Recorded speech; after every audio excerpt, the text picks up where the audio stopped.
termasuk yang heboh akhir-akhir ini yang sering diwasarakan oleh setan itu sendiri, urusan laki-laki dengan laki-laki, perempuan dengan perempuan.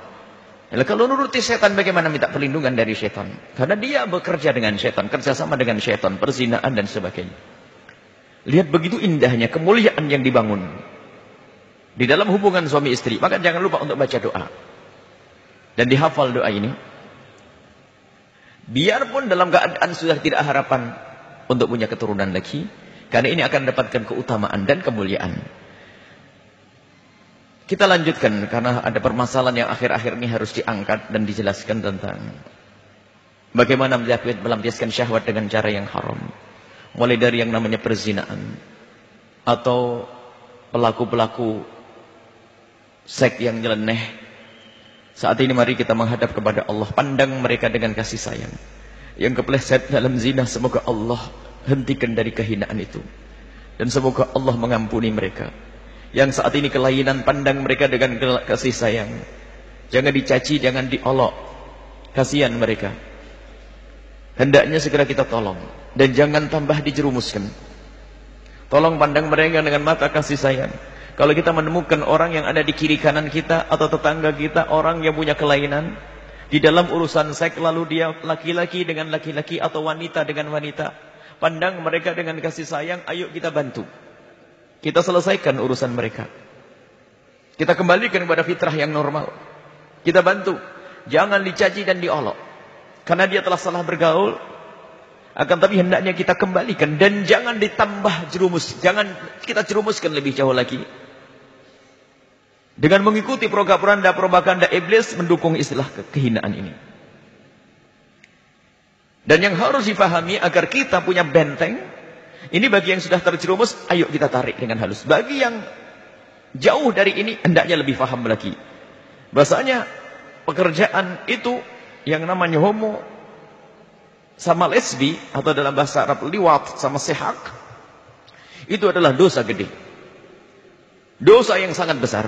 Adapun yang namanya homo laki dengan laki-laki, hukumannya menurut jumhur ulama dengan catatan memasukkan ke lubang belakang. Kalau sudah memasukkan ke lubang belakang, laki dengan laki ini hukumannya menurut jumhur ulama adalah sampai mati.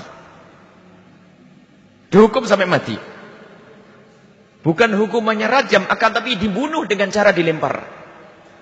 Maksudnya apa ini? Bukan ini menghinakan mereka, akan tapi agar yang lain itu tidak masuk bab ini. Karena ini kasihan benar mereka itu. Kalaupun menikah dia akan susah untuk bahagia mereka. Dan menurut dalam madhab kita Imam Syafi'i radhiyallahu ta'ala anhu, yang sudah memasukkan ke lubang belakang hukumannya seperti orang berzina. Orang berzina kalau dalam madhab jumhur sampai mati. Hina, rendah. Dan ini permasalahan hukuman ini, keharaman ini jarang dihadirkan sehingga dianggap sebagai sesuatu yang biasa. Nah, ini yang sudah masuk derajat memasukkan ke, mohon maaf ini majelis mulia. Tapi yang belum sampai masukkan hanya itu adalah kelasnya seperti sihak perempuan dengan perempuan. Kalau perempuan dengan perempuan tidak ada yang dimasukkan. Tapi hukumannya ini dosa gede juga. Hanya hukumannya tidak seperti itu. Sebagian mengatakan sama dengan hukuman zina. Dicambuk 100 kali. Kalau memang sudah, dan cara menghukumnya pun tidak seperti zina, lebih gampang. Kalau zina harus dengan 4 saksi. Dan kalau urusan ini, sebagian ulama mengatakan tidak harus 4 saksi, cukup ketangkep, harus dihukum.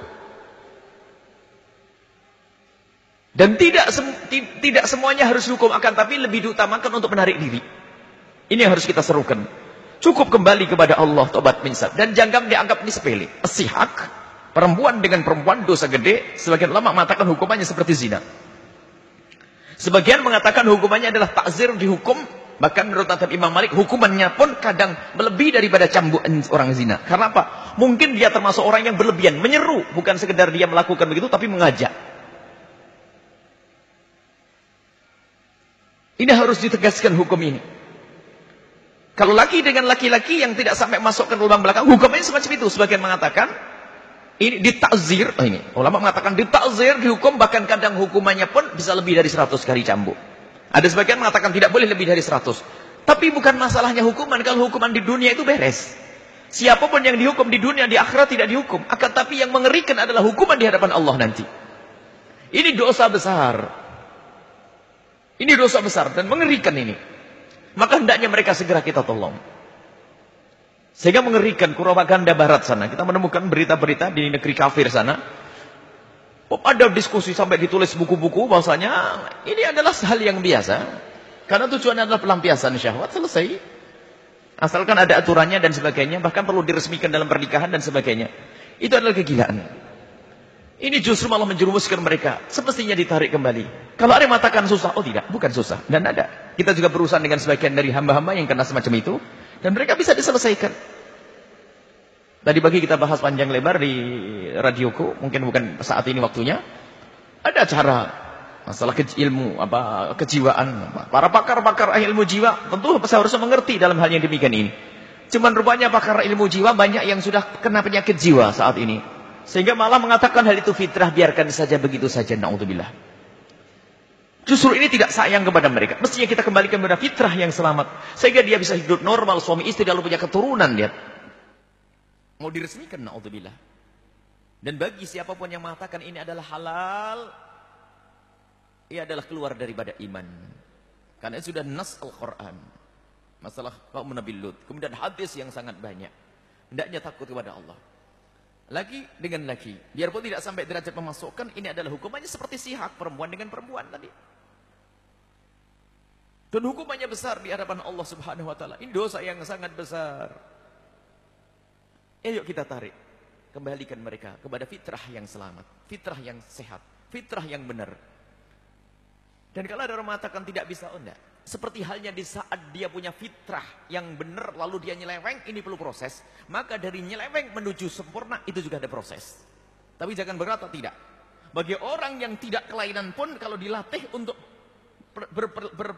berbuat seks yang salah, akan ke bawah. Akan menjadi seorang yang punya kelainan seks.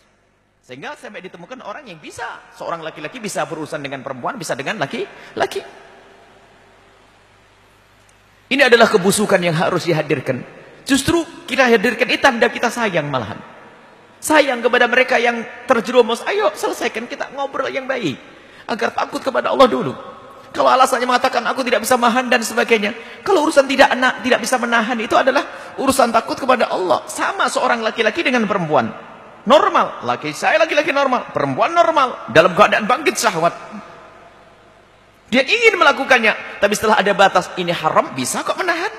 Sama yang laki-laki punya kelainan dengan laki-laki pun, kalau dia takut kepada Allah juga bisa menahan. Akan tapi permasalahan, ada semacam fatwa-fatwa picisan ini, mengatakan itu enggak apa-apa dan sebagainya. Bahkan yang sangat disayangkan kadang kejadian yang semacam ini, laki-laki dengan laki-laki, ini terjadi di tempat yang katanya untuk menuntut ilmu agama. Jadi itu yang paling mengerikan, na'udzubillah. Dan tidak boleh menyebut sebuah pondok pesantren dan sebagainya. Akan tapi secara umum tidak boleh terjadi. Ada yang mengatakan ini banyak terjadi di penjara. Pengakuan dari sebagian orang. Ada sebagian orang-orang yang mengatakan ini kejadian di pondok pesantren. Masya Allah. Bukan karena pondok pesantren adalah mengajarkan kehinaan. Akan tapi perilaku-perilaku kehinaan itu ada di mana-mana. Tidak hanya di pasar. Akan tapi di masjid pun ada orang. Maling tidak hanya di pasar. Maling di masjid juga ada kok. Dan itu bukan Islam itu. Artinya apa? Itu pelanggaran dalam Islam. Islam mengajarkan keindahan. Maka perlu tempat-tempat yang di situ ada berkumpul orang banyak. Apalagi jika perkumpulan itu adalah, kalau perkumpulan laki dengan perempuan bebas, musibahnya adalah zina. Musibahnya adalah zina. Tapi kalau perkumpulan wanita semuanya dengan laki-laki semua, ini adalah musibahnya adalah urusan laki-laki dengan laki-laki, perempuan dengan perempuan. Karena di situ ada fitrah. Fitrah itu bangkitnya syahwat. Hanya penyaluran fitrah inilah yang kadang perlu yang kadang salah. Bermula dari bangkit syahwat, mungkin mulai dari orang yang memulai dengan menyenangkan dirinya sendiri dengan tangannya, atau menyenangkan dengan cara yang salah seorang laki-laki dengan laki-laki, akhirnya terlatih, akhirnya kelainan. Sebab urusannya ada syahwat di dalam diri seorang hamba. Dan Allah beri syahwat. Dan ketahuilah Allah memberikan syahwat. Dan tidak ada syahwat yang Allah berikan kepada hamba, kecuali Allah telah persiapkan cara untuk menuntaskan syahwat yang bersih dan mulia. Urusan syahwat dengan pernikahan. Tersanjung, diramaikan. Orang senang mengucapkan selamat, selamat, selamat. Akan tapi dengan kehinaan orang mencibir. Orang merendahkan. Biarpun kita memang tidak boleh merendahkan yang demikian itu. Hendaknya kita memandang mereka dengan mata kasih sayang. Ini harus disuarakan. Agar orang takut. Ini dosa besar. Gimana ada nur diberikan kepada hatinya. Biarpun dia menghafal Al-Quran, menuntut ilmu kayak apapun, ini kehinaan. Sampai ada fatwa mengatakan, oh itu hanya biasa seperti orang onani saja dan sebagainya. Innalillah, kif. Onani dengan tangannya sendiri. Dan itu memang sebuah pelanggaran. Akan tapi kalau sudah laki-laki dengan laki-laki, dia adalah lihat, mulai membuka aurat orang lain, menyentuh aurat orang lain, membangkitkan syahwat aurat dengan aurat orang lain. Yang keempat, melampiaskan syahwat. Tumpukan dosa. Akankah kita katakan itu biasa saja? Na'udzubillah. Dan kita berurusan dengan sebagai orang dan alhamdulillah mereka sadar.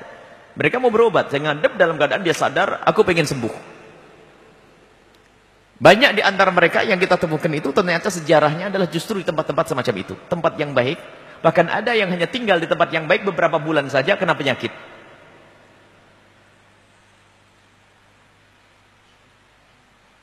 Sehingga Imam Nawawi rahimahullah, para ulama, Imam Nawawi dan sebagainya mengatakan amrod itu berbahaya. Amrod itu adalah laki-laki yang tidak berjenggot, tidak berkumis. Maksudnya laki-laki yang kayak perempuan, namanya amrod. Duduk dengan dia lebih bahaya, fitnahnya lebih gede daripada duduk dengan perempuan. Sebab kalau duduk perempuan, gurunya juga ngawasi, orang tuanya juga melarang. Tapi kalau duduk dengan laki-laki semacam ini, hampir orang tidak ada yang mencurigai. Biarpun na'udzubillah, ternyata terjadi sesuatu yang diharamkan oleh Allah.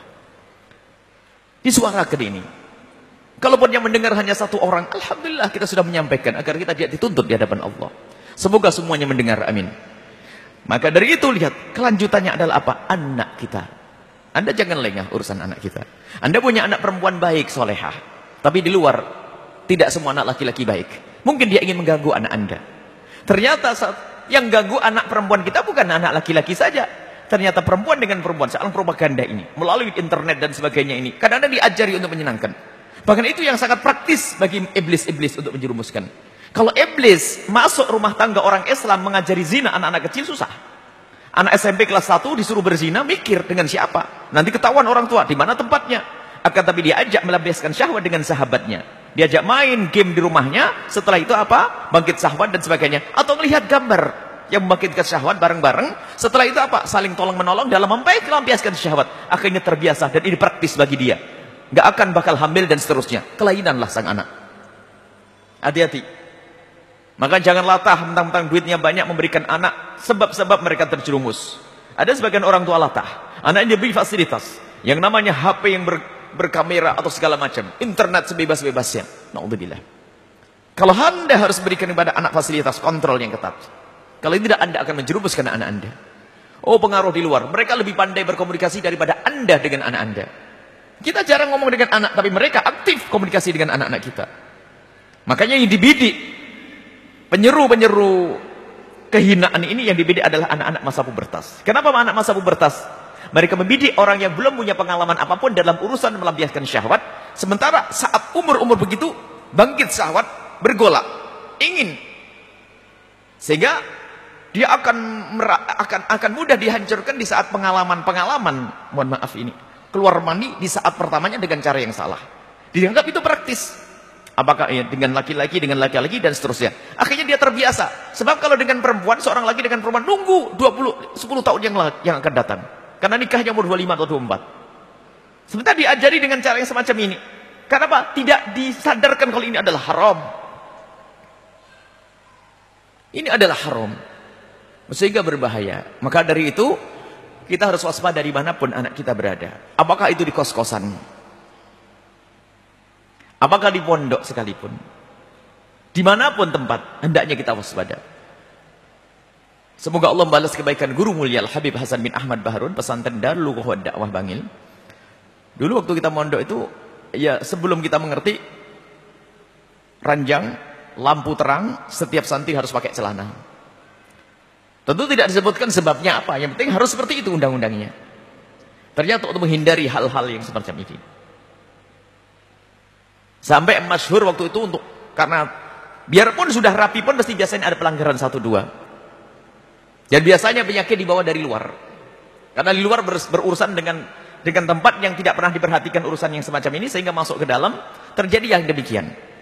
Dalam keadaan sudah dirapikan pun kadang masih kebobolan, bagaimana di saat kita buka sebebas-bebasnya. Maka dari itu wahai para orang tua, hendaknya waspada. Anda akan rugi jika kita punya anak kelainan. Dia seorang wanita, kalau sudah kelainan, dinikahkan dengan seorang laki-laki seganteng apapun, dia tidak akan bisa puas. Dan tidak akan bahagia. Dan dia pun tidak senang, tidak bisa mencintai secara serius. Sehingga kalau melakukan hubungan seks pun hanya karena tuntutan pengen punya anak biar dilihat saya normal. Sementara dirinya tidak normal. Kalau sudah hatinya tidak senang, susah mengabdi. Sama suami pun mungkin tidak santun dan sebagainya. Karena tidak ada cinta di dalam hatinya. Musibah besar ini. Susah kebahagiaan diraih. Panjang kisahnya. Maka hendaknya waspada. Makanya ini loh penyeru kehinaan ini. Lah kok malah didukung di negeri kita ini. Ada sebagian yang mendukung. Semoga Allah memberikan hidayah kepada mereka. Nangis kita dengar itu semuanya. Takut. Anak masa pubertas harus waspada wahai para orang tua. Anak usia pubertas, usia 11 tahun. Bagi anak gadis, kalau anak laki-laki biasa 11-12 naik itu adalah mulai bangkit syahwat. Sampai mulai, kalau laki-laki adalah mulai balik keluar mandi dan seterusnya. Di saat semacam ini yang ada hanya penasaran saja. Karena dia melihat ada getar, ada syahwat, ada ini. Dia aneh terhadap ada dirinya. Terhadap dirinya, tiba-tiba kok bangkit syahwat, melihat ini dan sebagainya. Apalagi kadang-kadang belum waktunya sudah harus nonton hal-hal yang tidak pantas ditonton. Sementara dia belum mengerti bagaimana membelaskan syahwat, diajari oleh, jadi kejadian diajari oleh kawan-kawannya. Begini loh caranya, gini. Tak taunya ada anak-anak kecil sering melampiaskan syahwat dengan sejenisnya. Ini musibah besar, naudzubillah. Makanya seorang tua tidak semestinya punya rumah, kamar anaknya dikunci dan sebagainya. Harus saat kita bisa ngontrol sewaktu-waktu dan sebagainya. Bahaya. Ini biasanya orang yang diberi oleh Allah rizki lebih. Biarpun keker gagah perkasa kalah sama anaknya itu. Minta harus dituruti sebagainya. Ya, orang tua bukan orang tua, justru menjerumuskan sang anak. Anda sebagai orang tua tanggung jawab di hadapan Allah. Pikir keselamatan anak, pikir keselamatan anak-anak kita. Masa depan anak-anak kita. Sayangi secara sesungguhnya. Dipenuhi keinginannya kalau mereka harus berurusan dengan internet. Apa sih salahnya seorang ibu menjaga, nemeni lagi anaknya main internet? Tidak boleh kamu buka internet sayang kalau tidak dengan mama atau ibu atau dengan abah. Dan duduk saja sudah ibadah bagi seorang ibu. Ibadahnya bukan sekedar baca Al-Quran. Mungkin baca Al-Quran di sampingnya. Sehingga dia di saat berurusan internet karena tugas sekolah dan sebagainya, maka anak akan terjaga, tidak akan kemana-mana. Dan berjanji tidak boleh melihat yang macam-macam. HP-nya pun harus kontrol dan sebagainya. Intinya saat ini adalah benar-benar kita dalam ancaman yang luar biasa. Sudah begitu ada propaganda yang mengatakan itu gak apa-apa. Hak asasi manusia. Innalillah. Hak asasi manusia. Jangan dikucilkan mereka, kasihan. Agar mereka tidak terkucilkan, hendaknya disembuhkan. Kalau kami misalkan seperti di kampung ada satu orang kena koreng, sehingga orang pada menjijik jauh dari dia. Hak asasi manusia, jangan dikucilkan karena dia korengan. Agar tidak dikucilkan, yuk kita semua jadi berkoreng. Gitu. Itu gila namanya, sakit. Biar mereka tidak tersinggung, yuk kita korengan semuanya deh.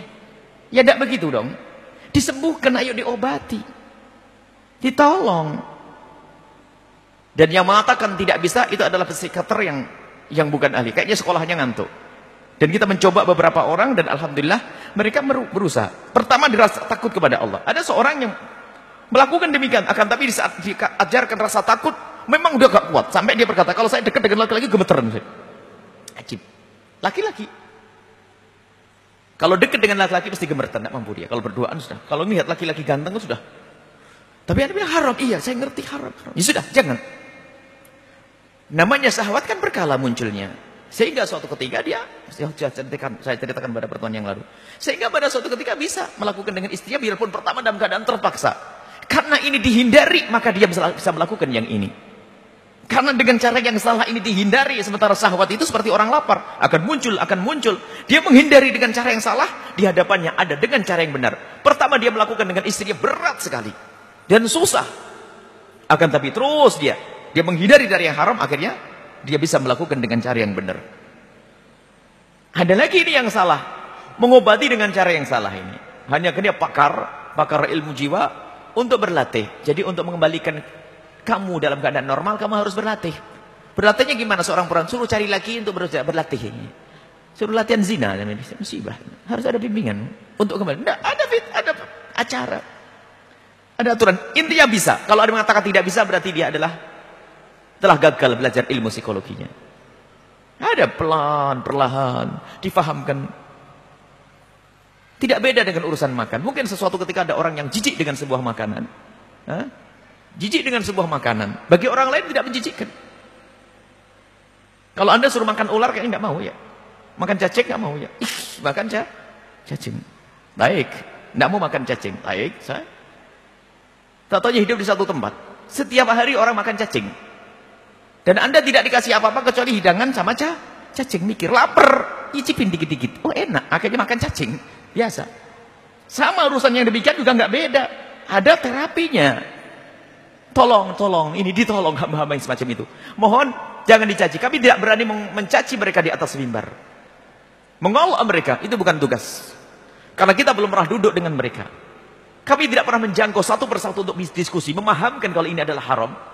Maka waria dan sebagainya. Tidak perlu kita mengkutuk dari mimbar ini. Memang Allah mengutuknya. Nabi Muhammad mengutuknya dengan pekerjaan hina itu. Akan tapi kita mengajak. Kita mandang dengan mata kasih. Ditolong mereka. Kemudian hentikan ini. Kehinaan ini. Awas, ini propaganda-propaganda yang mengerikan saat ini. Kadang-kadang atas nama tokoh agama dan sebagainya. Masya Allah. Sudah begitu mencaci Al-Quran dan sebagainya. Berani. Orang dari tokoh. Katanya dia adalah mewakili dari tokoh apa. Islam dan sebagainya.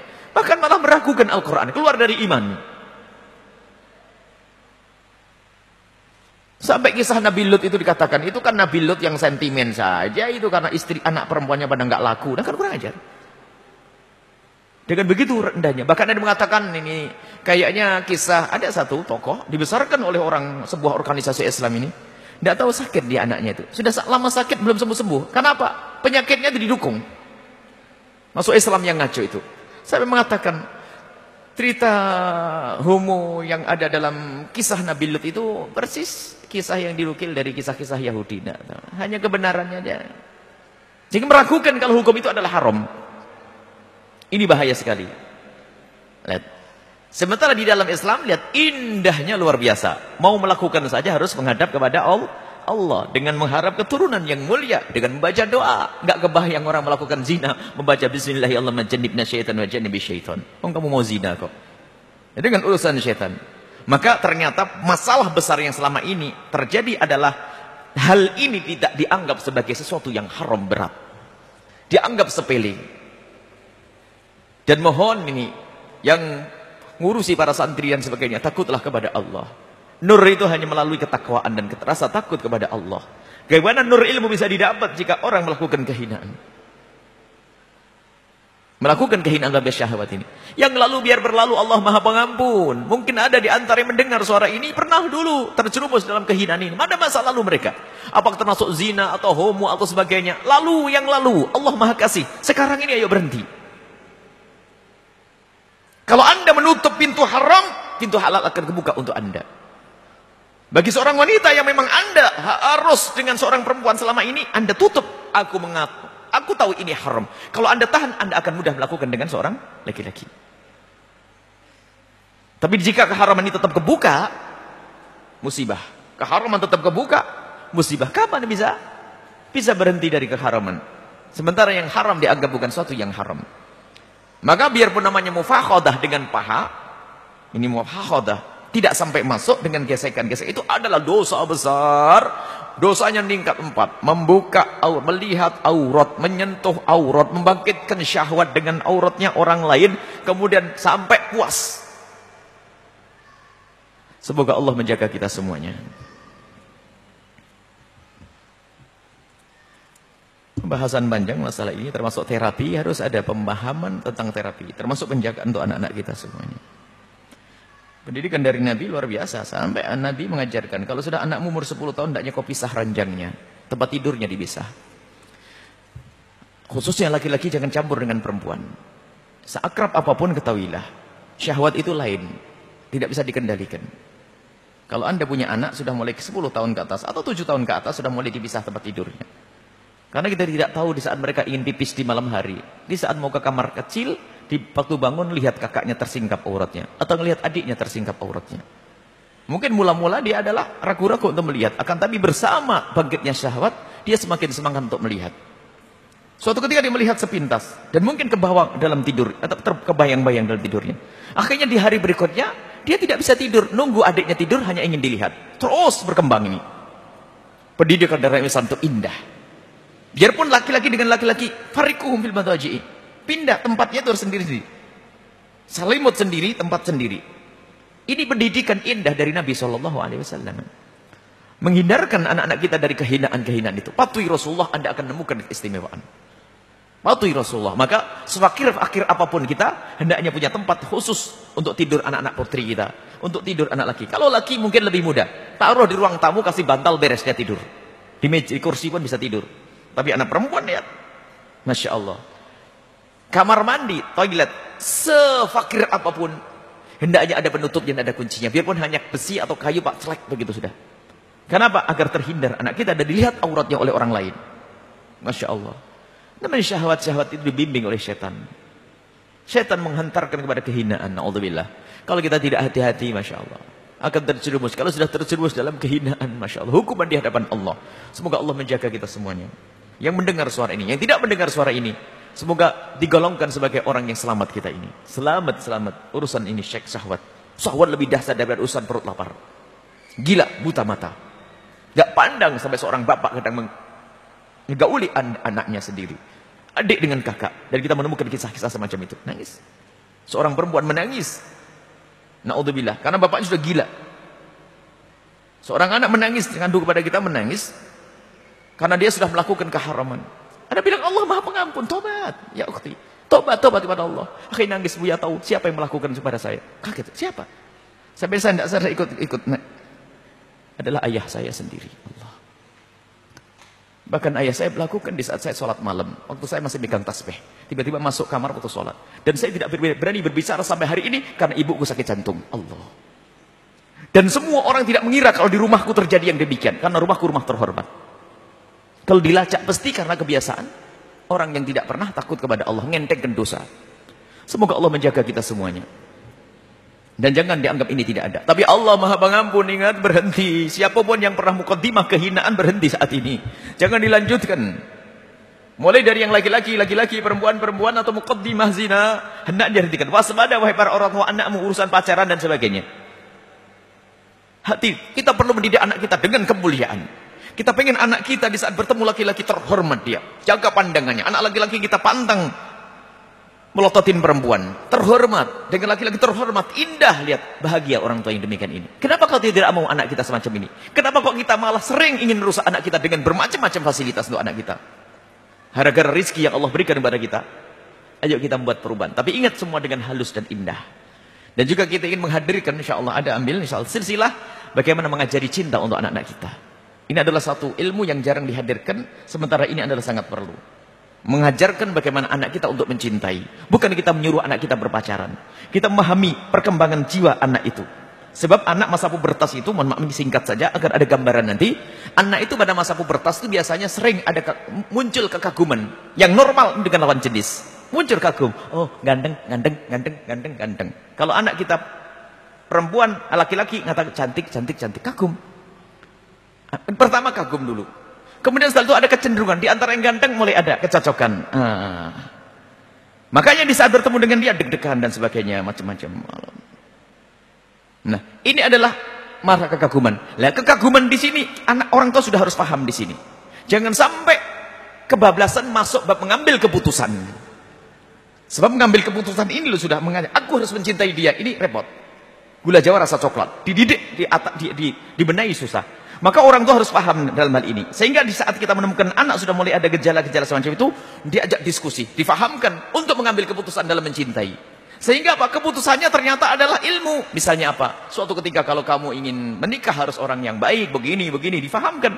Sehingga sebelum dia mengambil keputusan, ternyata sudah diberi ilmu, sehingga dia tidak sempat mengambil keputusan. Karena dia punya pandangan masa depan. Saya harus sekolah dulu. Saya belum ketemu orang sesuai dengan kriteria. Saya belum aman dia. Sehingga dikonsentrasi dalam belajar. Tapi dalam hatinya, nurani, fitrahnya normal masih ada kecenderungan. Tapi di saat dia akan digoda oleh seseorang, dia berpikir, tidak sesuai dengan ilmu yang saya dapat dari ibu saya. Tapi coba kalau ibunya, bapaknya tidak pernah berkomunikasi, tidak memberikan ilmu, liar, ketemu dengan macomblangnya, ketemu dengan orang yang menitipkan salam, ketemu dengan sinetron, ketemu dengan film, lihat. Akhirnya apa? Merasa tertinggal di saat tidak punya pacar. Akhirnya apa? Pacaran. Bahkan mungkin dalam berpacaran berkembang, tidak cukup bersentuhan tangan. Mungkin sampai zina. Ayo. Jadi ada pendidikan di sini. Sampai nanti mengambil keputusan itu ternyata apa? Aku harus mencintai si A dengan kriteria seperti ini loh. Tapi kalau sudah terlanjur melewati masa kekaguman ini, problem. Anak masa kagum. Mungkin mula-mula namanya cinta monyet. Cinta monyet itu sederhana. Berpisah sebulan sudah lupa. Itu hanya sesaat. Karena fitrahnya menyeru untuk senang dengan pasangan. Itu fitrah. Tapi dia belum. Kalau dalam bahasa apa namanya, ilmu mencermati sifat-sifat orang adalah usia pubertas. Itu adalah usia yang sensitif. Rasa kritis belum ada. Sensitif maksudnya apa? Ya gampang. Pokoknya yang dianggap ganteng, cantik, bapaknya kaya, punya jabatan, sopan. Itu dok, belum mendalam dalam memahami. Rasa kritis belum ada.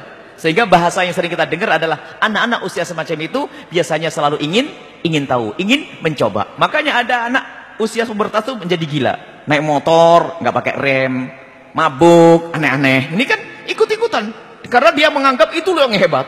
Ini yang dirusak oleh orang-orang yang menyeru dengan LGBT dan sebagainya. Itu usia-usia semacam ini. Baik, ini ilmu harus dipahami oleh para orang tua. Harus. Makanya termasuk di sekolah-sekolah pun harus mestinya dipahamkan makna ini. Supaya tidak melewati masa kekaguman sampai mengambil keputusan. Kalau sudah mengambil keputusan, aku harus cintai dia. Repot. Bapaknya dilanggar, Allah dilanggar. Bahkan mungkin lebih cenderung kepada dia. Ibunya bisa dibohongi. Minta uang saku hanya untuk traktir pacarnya. Terlambat bohong lagi, macam-macam orang tua akan dibohongi. Gimana bisa benar anak semacam itu?